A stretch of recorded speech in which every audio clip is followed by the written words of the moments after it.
TCL, NSUI, Youth Congress, OBC Morcha আহিছে নহয়, OBC Morcha, ST Morcha, সকলোৰে বিকল্পীয়াসকল আৰু আমাৰ ৰাইজৰ দলৰ কৰ্মীসকল, আপোনালোক সকলোকে মই ৰাইজৰ দলৰ তৰফৰ পৰা নমস্কাৰ জনাই, শ্ৰদ্ধা জনাই খুব চমুকে আপোনালোকৰ সৈতে কেইটামান কথা পাতিব খুজিছোঁ। আচলতে মোৰ সমষ্টিত অকণমান বেছি ডাঙৰ কিবা এটা প্ৰব্লেম হৈ আছে, আপোনালোকে নিশ্চয় গম পাইছে। মোৰ সমষ্টিত মানে এজন বৰ দুৰ্ধৰ্ষ সন্ত্ৰাসবাদী মানুহ এজনৰ ইলেকশ্যনত উঠাইছে। এতিয়া অনবৰতে মাৰ্কিল এইবিলাক চলি আছে, গোটেই হুলস্থুল লাগি আছে। আজি ৰাতিপুৱাৰ পৰা পেপাৰ জ্বলোৱা, আমাৰ মানুহবিলাকক কামত বাধা দিয়া, এনেকুৱা ধৰণৰ কথা কিছুমান চলি আছে। সেইকাৰণে মই অকণমান মানে সমষ্টিৰ কথা আৰু বেলেগ সমষ্টিটো কিবা কিবি কামৰ কাৰণে মই অলপ টেনশ্যন লৈ থাকিবলগীয়া পৰিস্থিতি হৈছে। গতিকে খুব চমুকে আপোনালোকৰ সৈতে কেইটামান কথা পাতিব খুজিছোঁ। মই সঁচাকৈ উপলব্ধি কৰোঁ যে আপোনালোকে যোৱা 5টা বছৰ কষ্ট কৰি নিজৰ কংগ্ৰেছ দলটো বনোৱাৰ পাছত নিজৰ দলৰ এজন প্ৰাৰ্থী এইবাৰ নিৰ্বাচনত প্ৰক্ষেপ কৰিবলৈ নোপোৱা কথাটো আপোনালোকৰ কাৰণে একেবাৰে হৃদয়ত আঘাত কৰা কথা। তাৰ পাছতো আপোনালোকে জাতিৰ স্বাৰ্থত, জনগণৰ স্বাৰ্থত আৰু নিজৰ দলৰ স্বাৰ্থত যিধৰণে আজি এই সভাখনত অংশগ্ৰহণ কৰিছে, সকলো আহি উবুৰি খাই পৰিছে। আৰু ইয়াত যিখিনি আহিছে একচুৱেলি মোৰ গোটেইখিনি মানুহ মোৰ চিনাকি মানুহ। মই যিহেতু ওচৰতে হেমলা স্কুলত পঢ়িছিলোঁ, কোনোবাজন মোৰ লগত পঢ়া, কোনোবাজন মোতকৈ এক শ্ৰেণী ওপৰত পঢ়া, আৰু নহ'লেও কোনোবাজন মোৰ ভিনিও, কোনোবাজন মোৰ খুৰাদিও, এনেকুৱা মানে বেছিভাগে মোৰ চিনাকি। গতিকে আপোনালোক সকলোকে মই ৰাইজৰ দলৰ তৰফৰ পৰা প্ৰথমতেই ক্ষমা বিচাৰিছোঁ যে আমি আপোনালোকৰ দলীয় প্ৰাৰ্থীৰ হাতৰ পৰা ৰাইজৰ দলৰ হাতলৈ এইবাৰ মৰিয়নিৰ আসনখন আনিবলগীয়া হ'ব। আমি আচলতে ৰাইজৰ দলে 64খন আসনত নিৰ্বাচন খেলিব খুজিছিল। নিশ্চয় আপোনালোকে দেখিছে যে সদায় মোৰ এতিয়া প্ৰতিমূৰ্তি জ্বলি আছে, মোক গালি পাৰি আছে।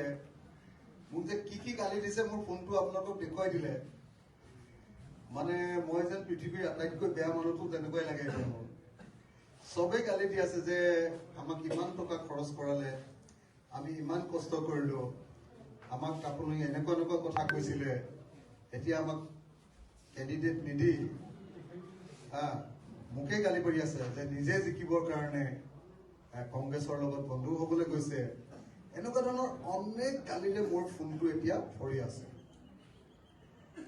যি সময়ত 64 বা 64খন আসনত খেলিব খুজিছিলো, সেই সময়ত আমি আপোনালোকৰ দলৰ পৰা কেৱল 11খন আসন পাইছো পোনপটীয়াকে, আৰু 2খন আসনত আমি বন্ধুত্বমূলক নিৰ্বাচন খেলিছো। আমি 64খন আসন বিচৰাৰ পাছতো মানে আমি খেলিবলৈ নিজকে প্ৰস্তুত কৰাৰ পাছতো, আৰু আপোনালোকৰ দলক আমি 27খন আসন বিচৰাৰ পাছতো কেৱল 11খন আসনত কিয় সন্মত হ'ল? তাৰ কাৰণটো এটাই যে এইবাৰ আমি আটাইতকৈ ডাঙৰ অসুৰটোক, ভাওনাত যে আমি অসুৰ বধ কৰোঁ, সেই অসুৰটোক যদি বধ নকৰোঁ, কোনো মানুহেই আৰু শান্তিত থাকিব নোৱাৰে। বিজেপি নামৰ অসুৰটো কিমান ডাঙৰ আপোনালোকে নিজে লক্ষ্য কৰক। যোৱা 10 বছৰ বিজেপি যে শাসনত আছে, শাসনত থকাৰ পাছত কোনো মানুহৰে গণতান্ত্ৰিক অধিকাৰ ৰক্ষা হোৱা নাই। যাৰ নাম কয় আপুনি, সাংবাদিকৰ নাম কওক, সাংবাদিকসকলক কাকো নিজৰ মতে বাতৰি কৰিবলৈ দিয়া নাই। এজন সাধাৰণ নাগৰিকক আনকি ফেচবুকত এটা কবিতা লিখিলেও জেলত দিয়া হয়। আমাৰ হৃদয়ৰ মানুহ জুবিন গাৰ্গৰ মৃত্যু ন্যায় লাগে বুলি ক'লে NSA নেশ্যনেল ছিকিউৰিটি এক্টত মানুহক গ্ৰেপ্তাৰ কৰে। নেশ্যনেল ছিকিউৰিটি এক্ট, জুবিন গাৰ্গৰ ন্যায় লাগে, এইটো হৈ গ'ল ৰাষ্ট্ৰীয় নিৰাপত্তাৰ বিষয়। মানে আইনৰ কি ভয়াৱহ মানে অপব্যৱহাৰ। আজি কোনো মানুহে নিজৰ মুখখন খুলি কোনেও কথা ক'ব নোৱাৰে। যদি কথা কয় তেতিয়াহ'লে পুলিচে মাতি নিয়ে, বিজেপিৰ গুণ্ডাই ধমকি দিয়ে, কাৰোবাক এৰেষ্ট কৰে, কাৰোবাৰ ফেচবুক একাউণ্টটো আঁতৰাই দিয়ে, কাৰোবাৰ ডিঙিতে টেপা দি ধৰে। কাকো যিকোনো এজন সাংবাদিকক সুধিছ, যোৱা 10 বছৰত তেওঁলোকে যিমান মিছা কথা লিখিবলগীয়া কৈছে, যোৱা 10 বছৰত যিমান সত্য কথা লুকুৱাবলগীয়া কৈছে, অসমৰ ইতিহাসত কেতিয়াও সাংবাদিকে তেনেকুৱা কৰিবলগীয়া পৰিস্থিতি হোৱা নাছিল। সেইকাৰণে মই আপোনালোকক স্পষ্টভাৱে ক'বলৈ আহিছো যে দেশৰ গণতন্ত্ৰ ৰক্ষা কৰিবৰ কাৰণে, দেশৰ সংবিধানখন বচাবৰ কাৰণে, দেশৰ জনগণক গণতন্ত্ৰৰ আকৌ মুকলিমূৰীয়া হাৱাকণ দিবৰ কাৰণে এইবাৰ 2026টো আমি সকলো মানুহে ঐক্যবদ্ধ হৈ আটাইতকৈ ডাঙৰ অসুৰ, সেই অসুৰটো বিজেপি আৰু RSS, সেই বিজেপি আৰু RSSক বধ কৰিবৰ কাৰণে আমি সকলোবিলাক মানুহ একলগ হৈছো। আৰু সেইকাৰণে এইবাৰ আপোনালোকে মৰিয়নি বিধানসভা সমষ্টিটো ৰাইজৰ লগত দিবলগীয়া হ'ল। সেইকাৰণে মনত দুখ নকৰিব। সকলোৰে মনত দুখ আছে আপোনালোকৰ, মই জানো যে আপোনালোকৰ দলে অতি বেয়া সময়খিনিত তিলকে কষ্ট কৰি নিজৰ পকেটৰ পইচা খৰচ কৰি ক'তো এক পইচাও নাই। কোনো ৰাজনৈতিক কৰ্মী কোনো এক পইচা বিজেপি মানুহকেইটাৰ বাহিৰে কোনো মানুহ চলিব পৰা অৱস্থাত নাই। চবৰে ব্যৱসায় বাণিজ্য মন্দা। মানে মোক সোধে, মই যেতিয়া কওঁ যে ব্যৱসায় বাণিজ্য বেয়া হৈ গ'ল, কেনেকে বেয়া হৈ গ'ল বুলি কয়। ব্যৱসায় বাণিজ্য বেয়া হৈ গ'ল এনেকে যে কংগ্ৰেছৰ দিনলৈকে ভাৰতবৰ্ষৰ কোনো খুচুৰা বেপাৰ কোনো বিদেশী কোম্পানীক কৰিবলৈ দিয়া হোৱা নাছিল। এতিয়া কাক দিলে? এতিয়া মোৰ ঘৰৰ এই চোলাটো মোৰ অনলাইনত আমাজন কোম্পানীৰ পৰা কিনি লওঁ। অনলাইনত কিনো নে নাই বাৰু? অনলাইনত আমাজন কোম্পানীৰ পৰা কিনি লওঁ, মানে আমেৰিকান কোম্পানী। মই যদি এই চোলাটো কিনি ললো, চব লাভটো আমেৰিকালৈ গ'ল। মাত্ৰ মোৰ ঘৰত দিবলৈ অহা ডেলিভাৰী বয়টোৱে 20 টকা এটা পোৱাৰ বাহিৰে আজিকালিৰ অনলাইন ব্যৱসায়ৰ সকলো ব্যৱসায় সম্পূৰ্ণৰূপে বিদেশী কোম্পানীৰ হাতত মুঠিয়ে দি দিলে। অনলাইন ব্যৱসায়ৰ কাৰণে সব ব্যৱসায়বিলাক মন্দা হৈ গ'ল। আমাৰ স্থানীয় মানুহৰ দোকানবিলাক মন্দা হৈ গ'ল। অনলাইন ব্যৱসায়ৰ পাছত দ্বিতীয় যিটো ব্যৱসায় মাৰ দিলে সেইটো হ'ল শ্বপিং মলবিলাকে। আজিকালি আমগুৰি টাউনলৈ গ'লে, শিৱসাগৰ টাউন, যোৰহাট টাউনলৈ গ'লে একেবাৰে গাঁৱৰ মানুহজনেও শ্বপিং মলৰ পৰাহে বস্তু কিনে। আমাৰ নটাই ভৰাই দোকানৰ পৰা নিকিনে। আৰু শ্বপিং মলবিলাক কাৰ? টাটাৰ, ৰিলায়েন্সৰ, আদানীৰ, বিশাল মেগামাৰ্ট, এনেকে 7টা-8টা মান ডাঙৰ কোম্পানীৰ। তাৰ বাহিৰে সমস্ত বজাৰ এতিয়া মন্দা।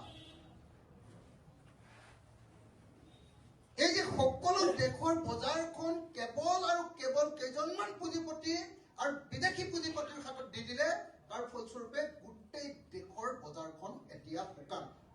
মানুহৰ হাতত কাৰো টকা নাই, কাৰো হাততেই টকা নাই।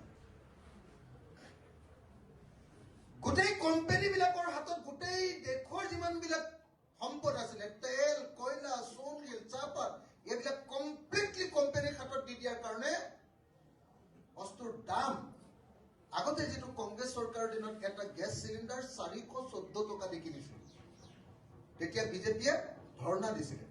গৰু গাড়ীত উঠাই নি ডক্টৰ মনমোহন সিঙৰ প্ৰতিমূৰ্তি জ্বলাইছিলে। সেই বিজেপিয়ে 414 টকাৰ গেছ চিলিণ্ডাৰটোৰ দাম এতিয়া কৰি দিলে 1152 টকা পৰ্যন্ত। 1 লিটাৰ মিঠাতেল আপোনালোকৰ নিজৰ মনত পেলাওক, 1 লিটাৰ মিঠাতেল আমি কিনি খাইছিলো কিমান দামত? 80 টকাৰ পৰা 90 টকা দামত, আৰু এতিয়া 210 টকাৰ তলত মিঠাতেল নাই। 1 কেজি মচুৰ দাইল কিনি খাইছিলো 45 টকা দামত ডক্টৰ মনমোহন সিঙৰ চৰকাৰৰ দিনলৈকে। এতিয়া 1 কেজি মচুৰ দাইলৰ দাম 110 টকাৰ তলত নাই। এটা মুৰ্গী কণীৰ দাম কিনি খাইছিলো 3 টকা, এতিয়া সেই মুৰ্গী কণীৰ দাম 10 টকা।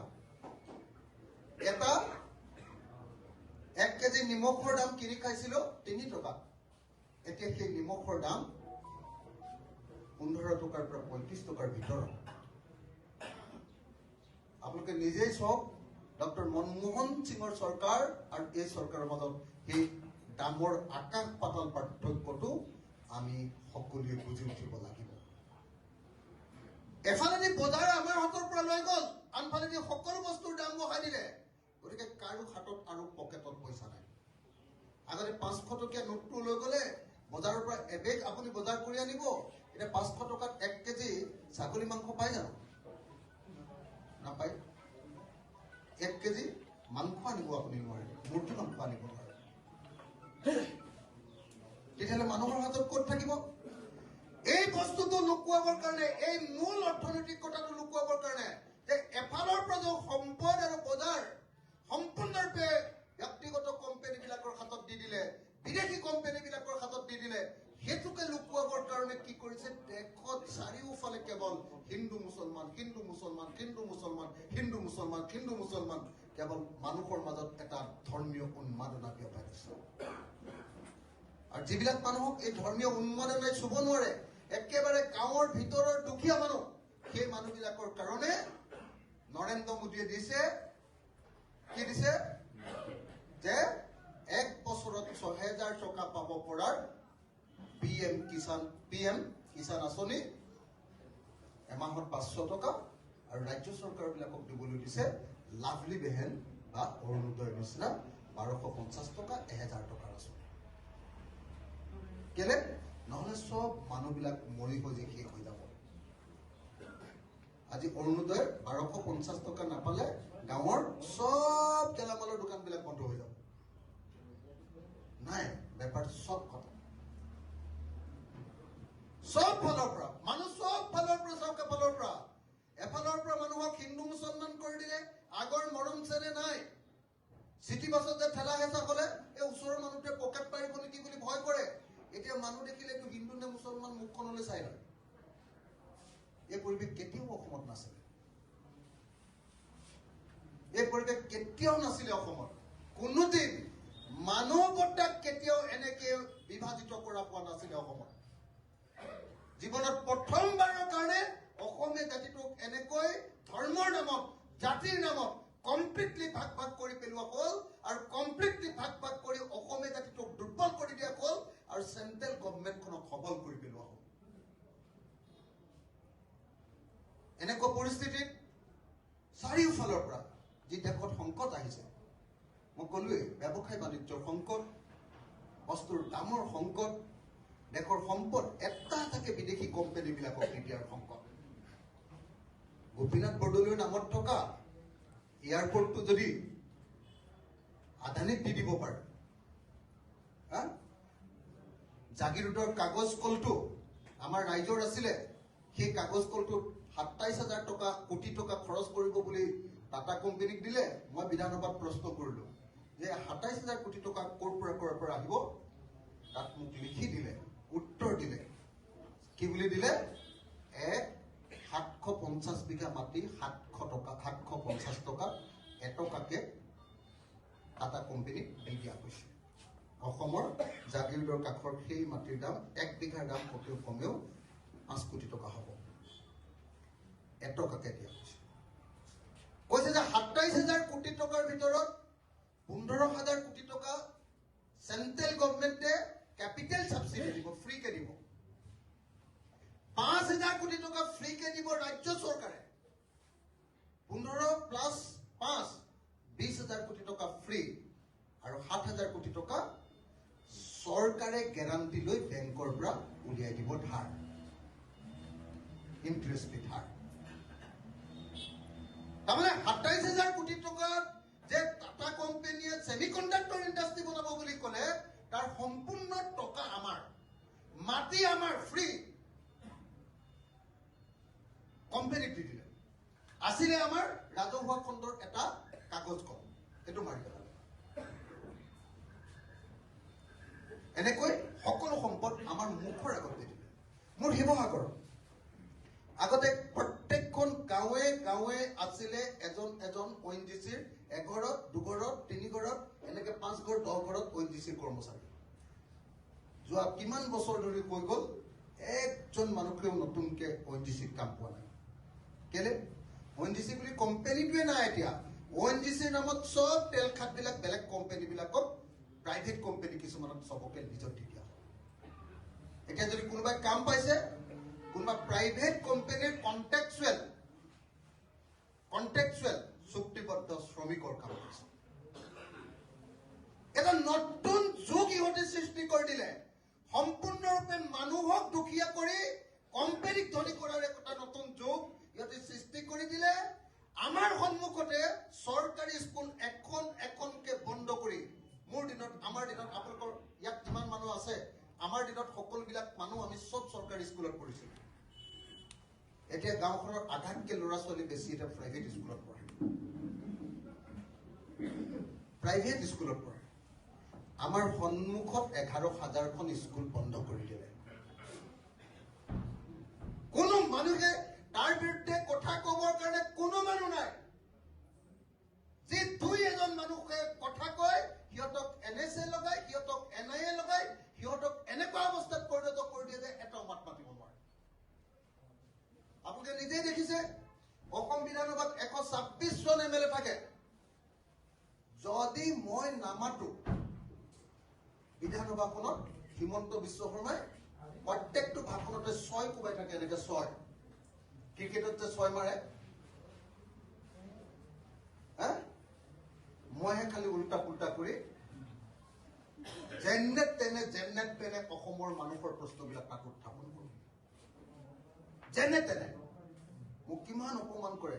মোক বহিবলৈ দিছে একদম হিমন্ত বিশ্ব আগফালৰ 1 নম্বৰ চিটটো, মোক লাষ্টৰ একদম চাইডৰ চিটটোত দিছে, যাতে মই গণ্ডগোল কৰিলে লগে লগে পুলিচে চুচুৰাই লৈ যাব পাৰে। এনেকুৱাকে দিছে। মই মাতিলে সিহঁতৰ 11-12টা মান MLA লগে লগে চিঞৰি দিয়ে, এই অখিল উদ্দিন এনেকে চিঞৰি। কিন্তু তাৰ পাছতো মই একদম সন্মুখত বহুৱাই লৈ হিমন্ত বিশ্ব শৰ্মাক কওঁ যে আপোনাৰ সমান 2 নম্বৰী মানুহ অসমত এতিয়ালৈকে জন্ম হোৱা নাই। মই হিমন্ত বিশ্ব শৰ্মাক এই পৰ্যন্ত কওঁ, আপোনালোকে নিশ্চয় দেখিছে, উপায় নাই মানে এই পৰ্যন্ত মই কৈছো যে মোক 36 বাৰ জেল দিছে। 36 বাৰ জেল দিয়াৰ পাছতো মই একবাৰো পুলিচৰ মাৰ খোৱা নাই, কাৰণ মই দেশৰ কাৰণে জেল গৈছো। আপুনি 2 বাৰ জেল গৈছে, এবাৰ কংগ্ৰেছৰ এজন মানুহক হত্যা কৰি, জানে নহয় আপোনালোকে কাক? মানৱেন্দ্ৰ শৰ্মা। আৰু আনবাৰ আপুনি গৈছে আলফাৰ নামত পইচা তুলি, আমাৰ ঘৰৰ কাষৰ ইঞ্জিনিয়াৰ দাসৰ ঘৰত পইচা তুলিবলৈ যাওঁতে পুলিচে যেতিয়া ধৰি দিছিলে, আপোনাক কাপোৰ কানি খুলি ৰাম পিটন দিছিলে, মনত আছে নে নাই বুলি মই কওঁ। দেখিছে না বিধানসভাত মই তেনেকে কওঁ। মানে তাতকেও বেয়াকে কওঁ, ইয়াত আৰু আপোনালোকৰ সন্মুখত ক'বলৈকে লাজ লাগিছে মোৰ, যিমান বেয়াকে কওঁ মই। বহুত বেয়াকে কৈ দিওঁ মই। মানে উপায় নাই। সেইকাৰণে এনেকুৱা পৰিস্থিতিত আজি যদি আপোনালোকে নিজে চাওক, এইডোখৰত যদি গৌৰৱ জিকে, তাৰ কাষতে কিয় সমষ্টিত কোন উঠিছে আপোনালোকৰ? পল্লৱী গগৈ যদি জিকে, তাৰ পাছতে যদি মৰিয়নীত জ্ঞানশ্ৰী জিকে, ডক্টৰ জ্ঞানশ্ৰী বৰা, তাৰ পাছতে যদি তাৰ কাষৰ সমষ্টি শিৱসাগৰত যদি অখিল গগৈ জিকো, তাৰ কাষতে যদি দেৱব্ৰত শইকীয়া জিকে, এই 5টা সমষ্টিত যদি লেঠাৰিকে আমি 5টা মানুহ জিকিলো, মোক কওকচোন যে চৰকাৰ যদি, মই এনে কৈছো মানে যুক্তিৰ খাতিৰত কৈছো, যদি চৰকাৰ নবদলালেও এই 5টা মানুহ যদি থাকিলো, গৌৰৱ কেনেকে লোকসভাত কেনেকুৱা বক্তৃতা দিয়ে দেখিছে নহয়? গৌৰৱ, মই, জ্ঞানশ্ৰী, এইকেইটা যদি মানুহ কেনেবাকে বিধানসভাত থাকিলো, তেতিয়াহ'লে সিমানটো আৰু জীয়াই থাকিব পাৰিব নেকি? আপুনি নিজে ভাবক, হয় নহয়? গৰম কেৰাহীৰ ওপৰত দি থকাহে হ'ব এইটো। ঢিলা নপাতনি নকওক আপোনালোকে, উতলি থাকিব দে কি হ'ব আপোনালোকে নিজে ভাবক। আৰু যদি চৰকাৰ, মইতো ভাবো যে এতিয়া চৰকাৰ হোৱাটো প্ৰায় খাটাং। মই যিটো ভাবি আছো মানে এতিয়া দেখি আছো যে উজনি অসমত 46টা সমষ্টি আছে। মই হিচাপ কৰি কৰি দেখিছো যে 46টা সমষ্টিৰ ভিতৰত আমি ভালকে খেলিলে বিজেপি অকল 12টাহে জিকিব পাৰিব। 12টাহে অকল জিকিব পাৰিব। বাকী সমষ্টিবিলাকত আমি বিজেপিক ৰখাই দিব পাৰিম যদিহে কংগ্ৰেছ, ৰাইজৰ দল আৰু জাতীয় পৰিষদে অকণমান সমন্বিত প্ৰক্ৰিয়াৰে কোনেও যদি আমাৰ গীতাই খন্তি নামাৰে। আৰু খন্তি মাৰিলে অহা 10 বছৰলৈ আপোনালোকে আৰু শুকাই থাকিবলৈ ৰেডি পাব। এদিন এতিয়া বিজেপিৰ 2000 টকা 5000 টকাৰ মানে লোভত যদি কোনোবাই খন্তি মাৰে, তেতিয়াহ'লে অহা 10 বছৰ, অহা 15 বছৰ, অহা 20 বছৰলৈ চব শুকাই থাকক। কোন আপুনি ৰাজনৈতিক কৰ্মী 1 টকা হাতত আহিছে কওকচোন? কোন ৰাজনৈতিক কৰ্মী, কংগ্ৰেছ দলৰ কোনোবা এজন কৰ্মী 1 টকাৰ ক'ৰবাত ঠিকা কৰিবলৈ দিছে নেকি? দিছে নেকি কওক আপোনালোকে? কেতিয়াও নিদিয়ে ইহঁতে। কিন্তু কংগ্ৰেছে আকৌ চবকে কৰিবলৈ দিয়ে। কংগ্ৰেছে আকৌ চবকে কৰিবলৈ দিয়ে। কিন্তু বিজেপিয়ে একটা কংগ্ৰেছী মানুহক কৰিবলৈ নিদিয়ে। সেইকাৰণে মই আপোনালোকক কৈছো যে এইবাৰ আমি লগ হৈছো এটা ডাঙৰ অসুৰক বিদায় দিবৰ কাৰণে। সেইকাৰণে এইবাৰ বেলেগ কোনো কথা চিন্তা নকৰিব, কোনো কথাই আপোনালোকে বেলেগকে নাভাবিব। এইবাৰ আমি গৌৰৱ, অখিল, লুৰিণ গোটেইবিলাক লগ হৈছো এই অসুৰটোক ব্ৰহ্মপুত্ৰত দলিয়াই দিবৰ কাৰণে। আৰু মোৰ বিশ্বাস যে আপোনালোকে যদি গণ্ডগোল নকৰে, আমাৰ কৰ্মীবিলাকে, ৰাইজৰ দলৰ কৰ্মী, কংগ্ৰেছৰ কৰ্মী, জাতীয় পৰিষদৰ কৰ্মী, CPM-ৰ কৰ্মী, GPIML-ৰ কৰ্মী, APHLC-ৰ কৰ্মী, আমাৰ যিবিলাক আমি ইউনাইটেড ফ্ৰণ্টত আহি গৈছো, আমি বিৰোধীবিলাক একলগ হৈছো, আমিবিলাকে যদি গণ্ডগোল নকৰো, এইবাৰ আপোনালোকে খাটাং থাকক যে এইবাৰ অসমৰ মানুহৰ মুঠ হিমন্তক ব্ৰহ্মপুত্ৰত দলিয়াই দিব। মই সেইকাৰণে আপোনালোকক সকলোকে এইবাৰ কোনো মানে বেলেগ চিন্তা নকৰি সকলোকে একেলগে আগবাঢ়ি যাবৰ কাৰণে বিনম্ৰভাৱে প্ৰাৰ্থনা জনাইছো। দ্বিতীয় বস্তুটো হ'ল যে আপোনালোকক মই এটা প্ৰতিশ্ৰুতি দি থওঁ খোলাখুলিকে যে আপোনালোকৰ ৰাইজৰ দলে সমান মৰ্যাদা দিব, সমান অধিকাৰ দিব আৰু সমান সুবিধা দিব। মই খোলাখুলিকে কৈ থওঁ যে আজি ৰঞ্জন ককাইদেউ বা কৰুণজ্যোতি গগৈ ককাইদেউ যিটো ত্যাগ স্বীকাৰ কৰি আমাৰ লগত থাকিব, আপোনালোকৰ প্ৰত্যেকজন নেতাকৰ্মী থাকিব, মই আপোনালোকক, আমাৰ জ্ঞানশ্ৰী আপোনালোকক সম্পূৰ্ণৰূপে ৰাইজৰ দলৰ কৰ্মীৰ সমানেই মৰ্যাদা আৰু সন্মান প্ৰদৰ্শন কৰিম। মোৰ এইটো একদম প্ৰতিশ্ৰুতি। আৰু জ্ঞানশ্ৰীৰ হৈ, জ্ঞানশ্ৰী মোৰ সৰু ভণ্টিৰ নিচিনা, গতিকে তাইৰ হৈ মই আপোনালোকক সকলোৰে সন্মুখত প্ৰতিশ্ৰুতি দিছো যে কংগ্ৰেছ কৰ্মীসকলে ৰাইজৰ দলৰ কৰ্মীজনৰ সমানেই মৰ্যাদা আৰু সন্মান লাভ কৰিব। দ্বিতীয়তে অধিকাৰ আৰু সা সুবিধা। মই স্পষ্টকে কওঁ, যদি ধৰক অংগনবাদী কেন্দ্ৰ, মডেল অংগনবাদী কেন্দ্ৰ 20টা বনাবলৈ আহিলে 10টা আপোনালোকে পাব। ৰাস্তাৰ 20 কোটি টকাৰ কাম আহিলে আপোনালোকেও তাৰ আধা কামৰ, আপোনালোকৰ যদি সঁচাকে জেনুইন হট কন্ট্ৰেক্টৰ আছে, আপোনালোকৰ মানুহক সেইমতে কাম পাব। একদম ক্লিয়াৰলি কৈ দিছো, একদম ক্লিয়াৰলি কৈ দিছো যে সব ক্ষেত্ৰতে কংগ্ৰেছ আৰু ৰাইজৰ দলৰ মৰ্যাদা সমান সমান হ'ব, সুবিধা আৰু অধিকাৰ সমান সমান। আমি কোনেও তাইও কলেজ এৰি পইচা মাৰিবলৈ কোনো অহা নাই, কোনো ঠিকা কৰিবলৈ অহা নাই, কোনো বিজনেছ কৰিবলৈ অহা নাই, কোনো ধান্দাবাজি কৰিবলৈ অহা নাই। মোক আপোনালোকে নিজেই দেখিছে, এতিয়াও দুখৰাখন গাঁৱৰ ঘৰখন চাই দিলে হৈ যায়। মই পইচা মাৰিছো নে নাই মৰা ঘৰটো চাই দিলে আপোনালোকে বুজি পাব।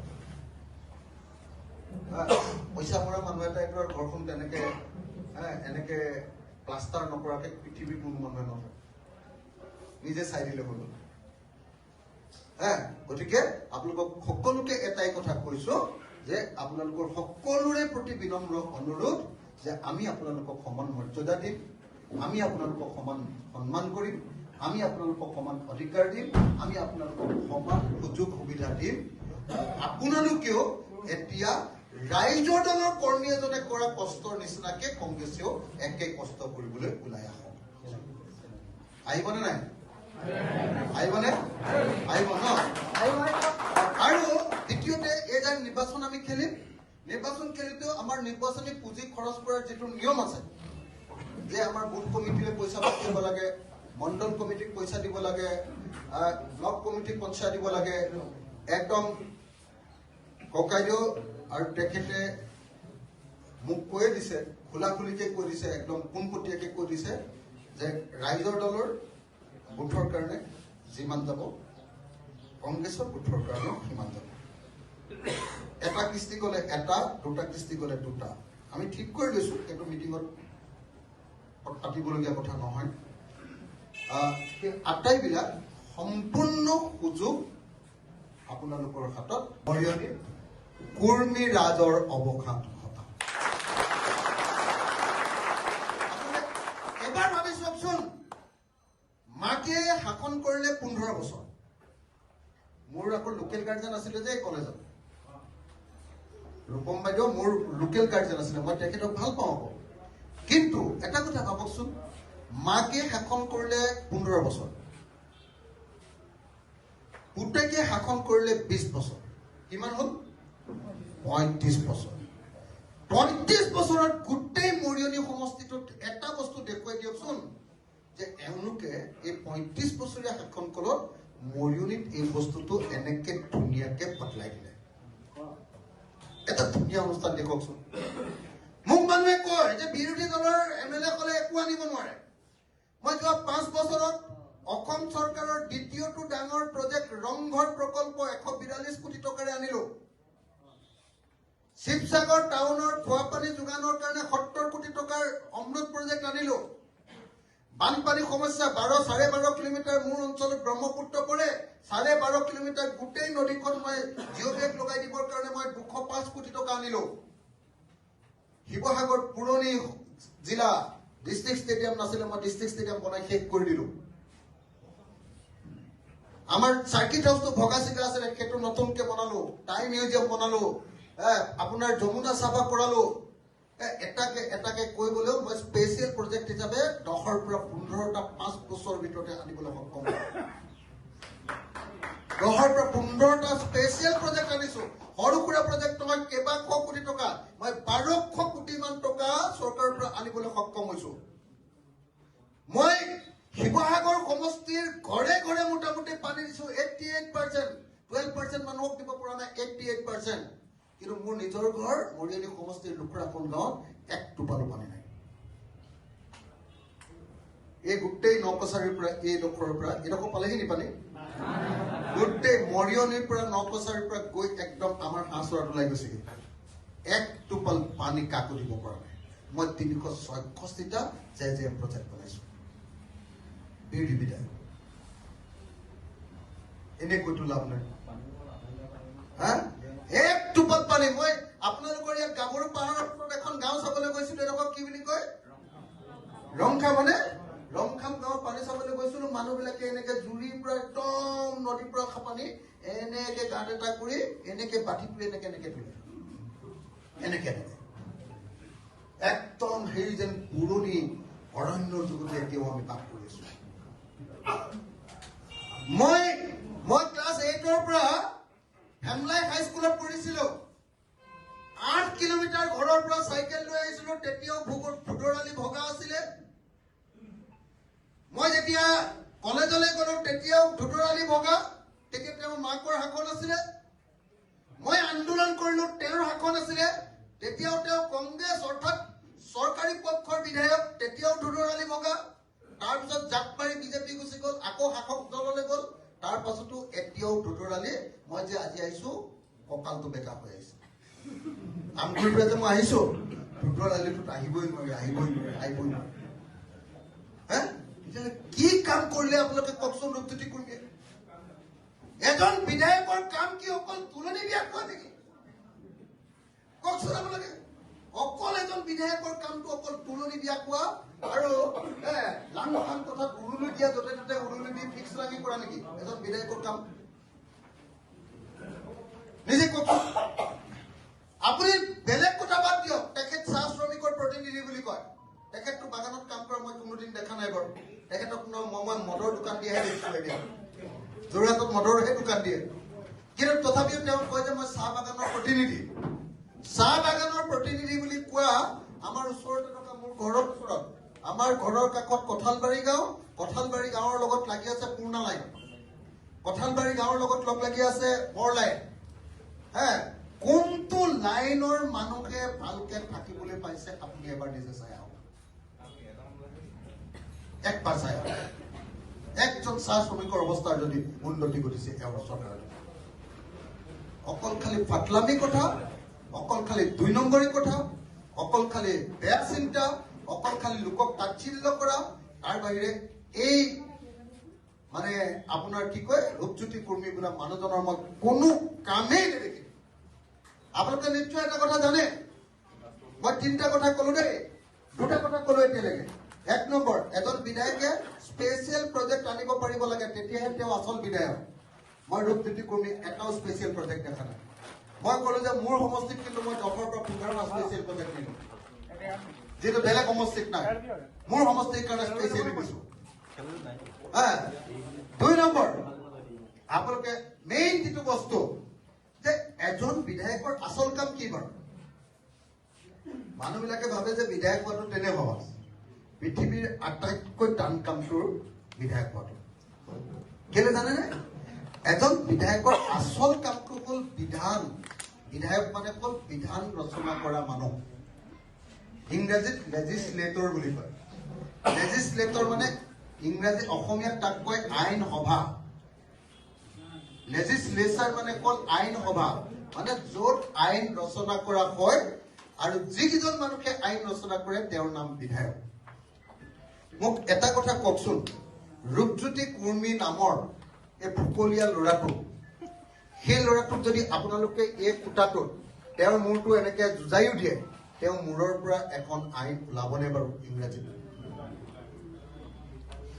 নিজে ভাবকচোন গতিকে মই আপোনালোকক ক'ব খুজিছো ৩৫ বছৰ লুণ্ঠন কৰিলা ৩৫ বছৰত যিকোনো এজন চাহ শ্ৰমিকতকে তুমি ধনী হলা ৩৫ বছৰত এজনো চাহ শ্ৰমিকক একো সুবিধা দিব নোৱাৰিলা ৩৫ বছৰত কোনো গাঁৱৰ মানুহৰ কাৰণে কোনো পৰিৱৰ্তন আনিব নোৱাৰিলা ৩৫ বছৰত নিজৰ সমষ্টিৰ কোনো দেখনীয়ৰ কাম কৰিব নোৱাৰিলা তাৰ পাছত আৰু তোমালোকৰ পৰিয়ালে এই মৰিয়নি সমষ্টিত MLA হৈ থকাৰ কোনো অধিকাৰ নাই হয়নে নহয় আপোনালোকে নিজে কওক হয়নে নহয় গতিকে এইবাৰ স্পষ্ট ভাষা ৰূপজ্যোতি কুৰ্মীক হৰুৱাবৰ কাৰণে সকলো ওলাই আহিব লাগে মই মৰিয়নি সমষ্টিৰ ভোটাৰ মই মৰিয়নি সমষ্টিৰ বাসিন্দা মই মৰিয়নি সমষ্টিৰ লুকুৰাখন গাঁৱৰ চেলেংঘাট লুকুৰাখন গাঁৱৰ মই সন্তান আৰু মই চেলেংঘাট লুকুৰাখন গাঁৱৰ এজন সন্তান হিচাপে এই সমষ্টিৰ ভোটাৰ হিচাপে এই সমষ্টিৰ মানুহ হিচাপে মই প্ৰত্যেকজন মৰিয়নিৰ মানুহক জাতি ধৰ্ম বৰ্ণ ভাষা নিৰ্বিশেষে অনুৰোধ জনাইছো যে এই কুৰ্মী ৰাজৰ অৱসান নঘটালে আমাৰ মৰিয়নি সমষ্টিৰ কোনো নিস্তাৰ নাই গতিকে কুৰ্মী ৰাজৰ অৱসান ঘটাবৰ কাৰণে সকলো ওলাই আহক কংগ্ৰেছ আৰু ৰাইজৰ দলে হাতে হাত ধৰি কাম কৰিম সমান মৰ্যাদাৰে কাম কৰিম সমান সন্মান সহকাৰে কাম কৰিম সমান সুবিধা লাভ কৰিম আৰু ইয়াৰ পাছত আৰু ক'বলগীয়া নিশ্চয় নাই মই আপোনালোকক পিছত গৈ কোনোবা দিন আপোনালোকে ক'বহে লাগিব যদি সঁচাকে জ্ঞানশ্ৰী জিকি যায় আৰু মইতো দেখিছো যে জ্ঞানশ্ৰী জিকাটো প্ৰায় খাটাং হৈ গৈছে যদি জিকি যায় এদিন ক'বহে লাগিব আমাৰ নিজৰ MLA হোৱাতকে বেছি ভালেই হ'ল বুলি ক'ব লাগিব চাবচোন মই কেনেকে সুবিধা আপোনালোকক দিম নিজে চাব আপোনালোকে নিজে চাব আপোনালোকে মই কেনেকে আপোনালোকক খা সুবিধা দিম আপোনালোকে নিজে চাব। যদি নকৰো তেতিয়াহ'লে মোক ক'ব। মই আজি মণ্ডল কংগ্ৰেছৰ সকলো সভাপতি আৰু সম্পাদক সকলক ক'ব খোজো, অনুগ্ৰহ কৰি আজি ইয়াৰ পাছতে 6টা বজাত দিছে ন, 6টা বজাত 2টা ব্লকৰ ব্লক সভাপতি আৰু মণ্ডল সভাপতি আৰু মণ্ডলৰ আৰু ব্লকৰ জেনেৰেল ছেক্ৰেটাৰীসকল আৰু আপোনালোকৰ চেলবিলাকৰ এখন সভা দিয়া হৈছে। তাতে প্ৰত্যেকটো মণ্ডলৰ কাৰণে, প্ৰত্যেকটো বুথৰ কাৰণে ইতিমধ্যে সিদ্ধান্ত হৈয়ে গৈছে বাৰু, তথাপি ফৰ্মেল হ'ব। প্ৰত্যেকটো বুথৰ কাৰণে কিমান পইচাকে দিয়া হ'ব তাৰ সকলো সিদ্ধান্ত লোৱা হ'ব। আৰু নাছিলে পাৰ্টি কৰিবলৈ আহিছিলে, মই জোৰ কৰি ক'লো যে বৰিয়লি সমষ্টিত খেল। ছোৱালীজনী দেখিলেই আপোনালোকে দেখিবলৈ পাব অকৰা মোকৰা হৈ আছে এতিয়া। বুজিছে নাই? গতিকে আপোনালোকক সকলোকে অনুৰোধ কৰিছো, ছোৱালীজনীক নিজৰ ছোৱালী, নিজৰ ভনী, নিজৰ বাই, নিজৰ সখী হিচাপে আপোনালোকে সকলোৱে মৰম কৰিব। ৰঞ্জন কাইদেউ আৰু আমাৰ বৰুণ কাইদেউ আৰু লগতে গোটেই আপোনালোকৰ বয়োজ্যেষ্ঠসকল সকলোৰে হাতত মই এই কণমানি ছোৱালীজনীক আপোনালোকক গতাইছো। আপোনালোকে জিকাই দিয়ক, আপোনালোকে MLA কৰক। আৰু তোকো মই কৈছো, এই মানে এতিয়ালৈকে নমস্কাৰটো ভালকে দিব জনা নাই। আমাৰ হৈ গ'ল 5 বছৰ হৈ গ'লতো, আমি এনেকে কৰিব পাৰো। এই তাৰমানে গহীন হৈ থাকে, এনেকে গহীন হৈ থাকিলে কোনোৱে ভোট নিদিয়ে। হয়নে নহয়? একদম জানিব লাগিব, দেখিলে খাপটুককে ভোট দিয়ে। লাজ কৰি থাকিলে নহ'ব, হয়নে নহয়? এইটো অভ্যাস কৰি দিব লাগিব। আমি শংকৰ মানুহবিলাকে ইজনে ইজনক বাপ বুলি কয়নে নহয়? তেনেকে ৰাজনীতিটো মানুহক জ্যেষ্ঠজনক সন্মান কৰাটো আমাৰ সংস্কৃতি, অসমীয়া সংস্কৃতিৰ পাৰ্ট। এইটো লাজ কৰি থাকি আমি কলেজৰ পৰা আহিছো এনেকে কৰিম নেকি, এইটো ক'লে নহয়। কলেজৰ কৰিবলৈ আহিছিলো, এতিয়া ভৰি ধৰি থাকিম নেকি, এনেকে ক'লে নহ'ব। একদম দেখিলে জ্যেষ্ঠজনক ভৰিত ধৰিবি, লগৰবিলাকক নমস্কাৰ দিবি। নমস্কাৰটো একো বেয়া বস্তু নহয় নহয়, এইটো আমাৰ সংস্কৃতি, হয় নে নহয়? আপোনালোকে অলপ তাই হৈ ক'বলৈ আৰম্ভ কৰিছে আৰু লাষ্টত ক'লে মোৰ হাতৰ পৰা গুচি গ'ল আৰু আপোনালোকৰহে হৈ গ'ল চব। ক'ব, তাই ক'ব। মই অলপ খৰধৰ কৰিছো এইকাৰণে যে মোৰ আকৌ শিৱসাগৰত গণ্ডগোল লাগিছে। মই বিৰাট ডাঙৰ অসুৰ এটা মোক মানুহ এটাক মোক দি দিছে। আৰু মোক এজনে ফোন কৰি কৈ দিছে বোলে আমি জিকিবলৈ দিয়া নাই তাক, তোক খালি ডিষ্টাৰ্ব কৰি থাকে যাতে তই গৌৰৱৰ লগত কেম্পেইন কৰিবলৈ যাব নোৱাৰ, সেইকাৰণে দিছে এইটো। বুজি নাই? সি ডেইলি মোৰ তাত কিবা কিবি নাটক এখন কৰি থাকিব, সেইকাৰণে তাক মোৰ তাত দিছে। সি জিকিব নোৱাৰে, এই মানুহজনে জিকিব নোৱাৰে। ইমান মানুহক কোনে ভোট দিব? এই মানুহজনে যদি লগৰ মানুহকেইটা মানে ইলেকশ্যনত যদি হাৰে, লগৰকেইটা কেনেকে ৰুমটো বন্ধ কৰি কৰ্মীবিলাককে ৰামপিটন দিয়ে, সেইটো কোনে ভোট দিব? ৰকাই। তো গতিকে মই আপোনালোকক অনুৰোধ জনাইছো, আপোনালোকক সকলোকে অনুৰোধ জনাইছো, আপোনালোকে এতিয়াহ'লে আমাৰ জ্ঞানশ্ৰীক আপোনালোকে ভালকে মৰম কৰিব। কৈ দিয়ক অকণমান ওলাই আহক প্লিজ। এইফালে হাতে হাতে ধৰো অকণমান। জাতীয় পৰিষদৰ আছে নেকি আমাৰ? প্লিজ জাতীয় পৰিষদৰ